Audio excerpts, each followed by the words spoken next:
يظهر وشوشني واقع في مشكلة. شركة بيكسار هي ما كانتش مجرد شركة أفلام، كانت حدث ثقافي. أول ما تشوف اللمبة بتاعت بيكسار وهي بتنط قبل أي فيلم، مش مهم الفيلم ده هيكون اسمه إيه، كنت بتبقى عارف إن اللي جاي ده فعلا هيكون جامد جدا. أفلام أيقونية زي توي ستوري، وكمان شركة المرعبين، وزي انكريدبلز، وكمان نيمو ووالي وأب، كل فيلم كان بيحسسك إنك داخل فصل جديد في العصر الذهبي للأنيميشن. عصر كان بيعرف يوازن بين القلب والضحك والمشاعر الإنسانية بطريقة محدش تاني قدر يقرب منها. ولكن دلوقتي اللمبة لسه بتنط واللوجو كمان لسه بينور، بس لما فيلم بيكسار جديد بينزل الناس بتسأل هو السحر بتاع بيكسار راح فين؟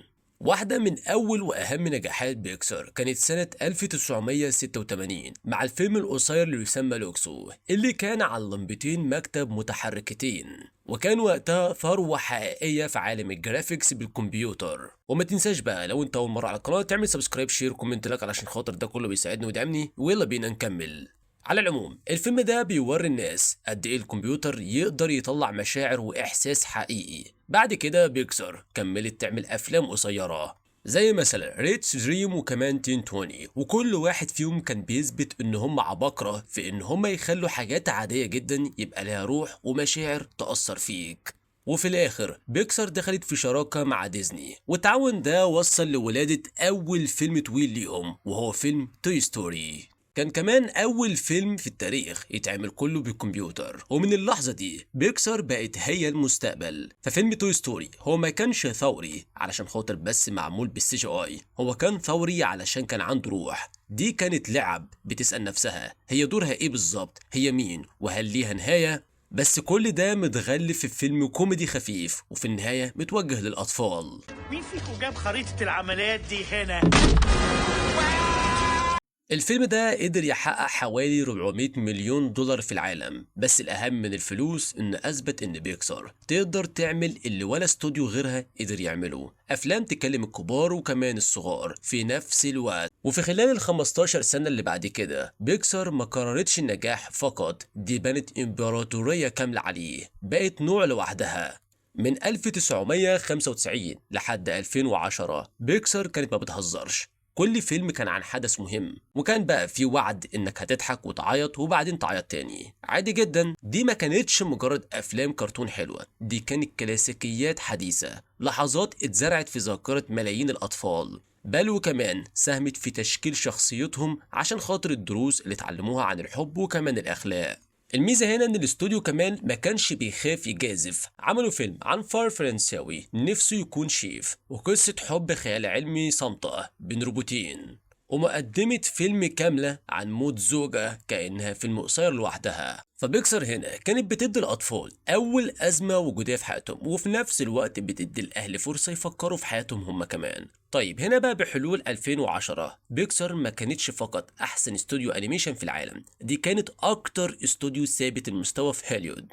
بس بعد كده بقى الدنيا بتبتدي إنها تتغير، صعب نحدد بالظبط امتى بيكسار بدأت تقع، بس اغلب الناس متفقين ان البداية كانت بعد فيلم توي ستوري 3 مباشرة.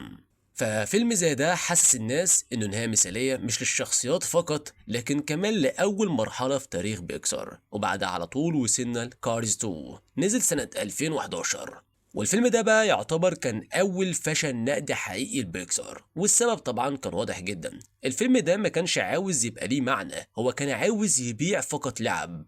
اختفت فيه الرحلات العاطفية العميقة والحكايات اللي تعيش مع الزمن، وبدل ده الجمهور خد فيلم تجسس ساخر محوره ماطم. وايوه الفيلم ده كسب فلوس، بس كان نقطة تحول، كأن بيكسار اتعلمت درس الغلط من نجاحها. وبصراحة بالرغم ان الفيلم ده يمكن كتير يكون شايف ان هو مش افضل حاجة، بس انا من وجهة نظري يعني بحب جدا الفيلم ده. فايا كان ما بين بقى 2011 ل 2019 بيكسار نزلت 6 اجزاء مكملة لكارز 2، زي مثلا جامعة المرعبين، وعندك كمان فيلم دوري، وكمان انكريدبلز 2 وتوي ستوري 4 وكارز 3.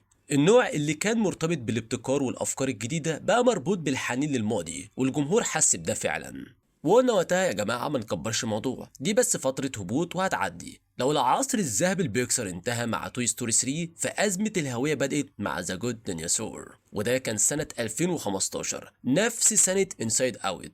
الفيلم ما كانش وحش قوي بس كان عادي، فيلم ممكن يطلع من اي استوديو انيميشن، وده كان مشكلة كبيرة، خصوصا ان بيكسار بنت مجدها على ان هي مختلفة عن الكل. وفي نفس السنة انسايد اوت فكر الناس تاني بيكسار تقدر تعمل ايه بالظبط، بس من غير قصد، كشف قد ايه المستوى بقى متذبذب. من سنة 2016 وانت طالع بقى بيكسار بقت زيها زي اي استوديو تاني. الفيلم الوحيد اللي رجع احساس اللحظة الكبيرة كان فيلم كوكو سنة 2017. فأفلام زي لوكا وكمان سول وكمان الباندا الحمراء ما نزلتش في السينما أصلا، واتعرضت مباشرة على ديزني بلس. وساعتها الجمهور بدأ يشوف أفلام بيكسار مش كحدث لكن مجرد محتوى. ولما بيكسار رجعت السينما أخيرا بفيلم باز يطير سنة 2022 كانت حرفيا النتيجة كارثية. الفيلم اتسوق على انه عودة قوية وانه فعلا هيولع الحماس تاني لسلسلة محبوبة جدا، بس بدل من كل ده لخبط الجمهور. في ناس مش فاهمة هو ايه اصلا، اعادة تشغيل ولا سبين اوف ولا بريكول ذكي، ايا كان هو في النهاية برضه ما اشتغلش. الفيلم ده اتكلف حوالي 200 مليون دولار وفشل، وما رجعش في النهاية غير بالعافية التكلفة بتاعته. في حين بقى ان توي ستوري 4 لما نزل كان عامل اكتر من مليار دولار إلى اللانهائية وما بعدها. بس هنا بقى في حاجة أعمق من كده كمان. لسنين طويلة قوة بيكسار كانت في إنها تكلم الكبار من خلال حكايات للأطفال. يعني مثلا فيلم أب ما كانش عن مغامرة، كان عن الفقدان. عندك مثلا فيلم زي انكريدبلز ما كانش مجرد فيلم أبطال خارقين، ولكنه كان رسالة عن أهمية العيلة وإنك تبقى عندك ناس فعلا تسندك. عندك كمان توي ستوري أول 3 أجزاء على الأقل ما كانوش عن اللعب، كانوا عن الكبر وإنك تسيب حاجات وراك. فبيكسار كانت عبقرية في إنها تخبي أفكار وجودية عميقة جوه أفلام ملونة تنفع لكل أفراد العيلة. بس في السنين الأخيرة الكفة مالت قوي ناحية الأطفال فقط. أفلام مثلا زي مدينة العناصر وكمان أونورد فيها لحظات حلوة بس أفكارها مبسطة زيادة. هي مش أفلام وحشة بس عادية، وعادي يعني مش هو اللي بنى اسم بيكسار. فالاستوديو اللي كان بيقود شكل الانيميشن الحديث بقى حاسس انه بيجري ورا نفس الوصفة القديمة، والوصفة دي ما بقتش بتلمس الناس زي زمان.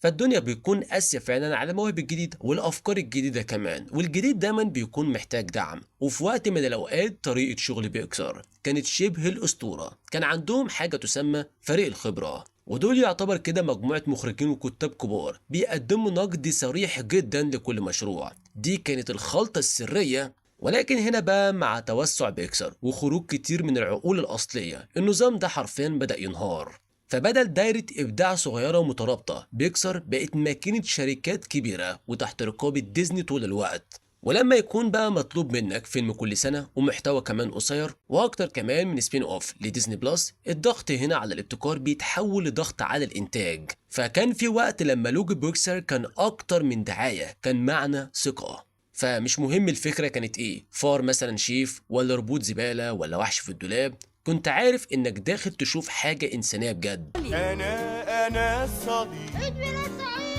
ولكن دلوقتي الثقة دي اتكسرت. بيكسار بقت الاستوديو اللي ممكن ينزل حاجة عظيمة وممكن ينزل حاجة تنساها بعد أسبوع. الاستمرارية ما بقتش موجودة في عصرها الذهبي. بيكسار غيرت ازاي بنشوف أفلام الأنيميشن ويمكن السينما كلها. بس حتى هنا أضخم شعاع نور ممكن يطفي لو استخدمته زيادة عن اللزوم، واللمبة اهو لسه بتنط بس مبقتش تنور زي زمان. فانت هنا بقى ايه رأيك؟ هل في استوديو تاني فعلا كان عنده سلسلة نجاحات مجنونة وبعدين وقع بالسرعة دي؟